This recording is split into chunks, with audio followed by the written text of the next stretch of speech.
அவருடைய ஆட்சி காலம் ரொம்ப சீரும் சிறப்புமா நடந்துகிட்டு இருக்கிறது. இதுல மெயினா சொல்லணும் அப்படின்னு பாத்தீங்கன்னா மகளிருக்கு அவர் கமிட் பண்ண மாதிரியே எல்லாமே கொடுத்துருக்கிறாரு. அது இல்லாம சிக்கப்பெண் திட்டம், அது இல்லாம 1,00,000 கோடி ரூபாயை தமிழ்நாட்டுக்கு முதலீடாக கொண்டு வந்திருக்காரு. சென்னை, ஒசூர் மாதிரிப்பட்ட இடங்கள்ல மட்டுமே இண்டஸ்ட்ரீஸ் இருக்கு. வேற உள்ள டிஸ்ட்ரிக்ட்ஸ்ல உள்ளவங்க எல்லாமே அதை தாண்டி தான் அதை மட்டுமே வேலையாட்டு போறாங்க. ஸோ இப்போ இளைஞர்கள்லாம் படிச்ச இளைஞர்கள்லாம் அவங்கவுங்க டிஸ்ட்ரிக்ட்ஸ்லயே ஒரு மேனுஃபேக்சரிங் யூனிட் ஓப்பன் பண்ணி அவங்க இடத்துலயே அவங்க டிஸ்ட்ரிக்டே தன்னிறைவு பண்றதுக்கான ஒரு வாய்ப்பு தங்க தளபதி உருவாக்கி கொடுத்துருக்காரு. தாவேகா ஆட்சியின் செயல்பாடுகளை பார்க்கும்போது புதுசா அவங்க எந்த திட்டமும் கொண்டு வந்த மாதிரி தெரியல.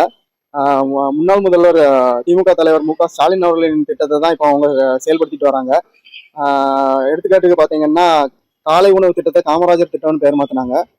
மற்றபடி எல்லா திட்டங்களுக்கும் முன்னாடி வெற்றின்னு அவங்கள கட்சியை பேரை சேர்த்துக்கிட்டாங்க. இந்த மாதிரி மாற்றங்கள் தான் நடக்குதே தவிர மக்களுக்கான தேவையான மாற்றங்கள் எதுவும் நடந்த மாதிரி தெரியல. ஊழல் இல்லாத ஆட்சியை தருவேன்னு சொல்லியிருக்காரு. ஆனா பாத்தீங்கன்னா ஊழல் கட்சியை சேர்ந்த அமைச்சர்கள் அவ்வளத்தையும் இவர் கூட சேர்த்துக்கிட்டாரு.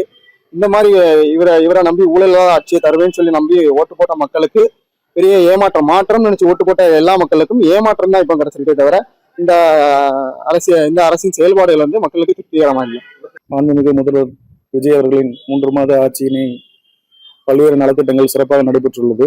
பொதுமக்கள் பயன்பெறும் வகையில் பல்வேறு நலத்திட்டங்களை வழங்கியும் மற்றும் பல்வேறு திட்டங்களை செயல்படுத்தியும் இந்த ஆட்சி பல்வேறு மாநிலங்களுக்கு முன்மாதிரியாக செயல்பட்டு வருகிறது.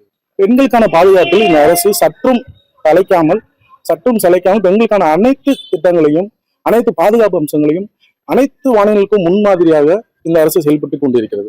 இங்க மாட்டம் சொல்லிட்டு நம்ம எதிர்பார்த்தோம். ஆனா எனக்கும் சரி நம்ம சுற்றுலாவையும் சரி நடந்தது என்னமோ மக்களுக்கு கிடைச்சி ஏமாற்றம் மட்டும்தான். கன்னியாகுமரி மாவட்டம் ரொம்ப ஒரு எலிக்கொலி மாவட்டம் வந்துச்சு, நல்ல அமைதியான மாவட்டம். ஆனா இந்த மாவட்டத்துல இப்ப போதைப் பொருள் அப்படிங்கிறது ரொம்ப ரொம்ப ரொம்ப பரவலாயிட்டு இருக்கு.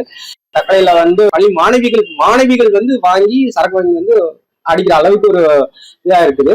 அதாவது இந்த ஆட்சி ரொம்ப சூப்பர். எதுக்காக சூப்பர்னு நீங்க கேட்டீங்கன்னா, எங்கேயும் லஞ்ச லாவண்யம் கிடையாது. போலீஸ் ஸ்டேஷன்ல 5 பைசா கரப்ஷன் கிடையாது, யாரும் வாங்குறது இல்லை. பத்திரப்பதிவு துறையில யாருமே எதையும் எதிர்பார்க்கறது இல்லை. போன உடனே எல்லா காரியமும் தாலுகா ஆஃபீஸில் ரெவன்யூ டிபார்ட்மெண்ட்ல இருந்து போலீஸ் டிபார்ட்மெண்ட்ல இருந்து அவ்வளோ டிபார்ட்மெண்ட்லேயும் போன காரியம் கரெக்டாக இருந்தால் கரெக்டாக முடிச்சு கொடுத்துட்றாங்க. வேற எந்த விதமான குழப்பம் இல்லை. இப்போ மக்கள் மத்தியில் நல்ல பேரும் செல்வாக்கும் பேரும் புகழும் இருக்கு, அவ்வளோ பேரும் பாராட்டுறாங்க.